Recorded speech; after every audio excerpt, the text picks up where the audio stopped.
નમસ્કાર દર્શક મિત્રો, ટીવી 17 પર આપનું સ્વાગત છે. કરીશું નજર આજના સમાચાર પર. વડોદરા ડભોઈ શિનોર ચોકડી પાસે ઉમા સોસાયટી નજીક સ્ટેચ્યુ ઓફ યુનિટી જતો મેઇન રસ્તા પર જ વરસાદી પાણીની નિકાલ માટે કાંસ બનાવવામાં આવી છે. કાંસની ઉપર લાખો રૂપિયાના ખર્ચે સીસીટીવી પ્લેટફોર્મ કવર કરવામાં આવ્યું હતું.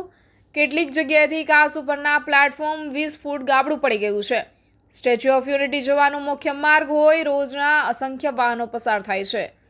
પાણીની કાચની ઉપર બનેલા પ્લેટફોર્મ ઉપર ફૂટપાથ તરીકે પણ લોકો ઉપયોગ કરતા હોય છે. છેલ્લા 15 દિવસથી 20 ફૂટ ઊંડું ગાબડું પડી ગયું છે. રાત્રિના દરમિયાન અવરજવર કરતા લોકો માટે મુસીબત ઊભું કરે એવું મોટું ગાબડું પડી ગયું છે. જ્યારે કામગીરી ચાલતી હોય છે ત્યારે તેને દેખરેખ માટે કોઈ એન્જિનિયર કે અધિકારી ઊભો રહેતો નથી.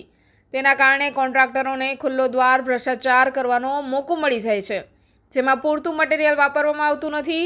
તેના કારણે આવા પ્લેટફોર્મ સ્લેબ તૂટવાના બનાવો બની રહ્યા છે.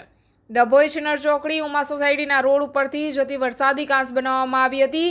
તેમાં 20 ફૂટનું ગાબડું પડી ગયું છે. વાહન ચાલકો અને અવરજવર કરતા લોકોને મુસીબતનું કારણ બની ન શકે તે માટે વહેલામાં વહેલી તકે રિપેર કરવામાં આવે તેવી લોકમાંગ ઉઠવા પામી છે.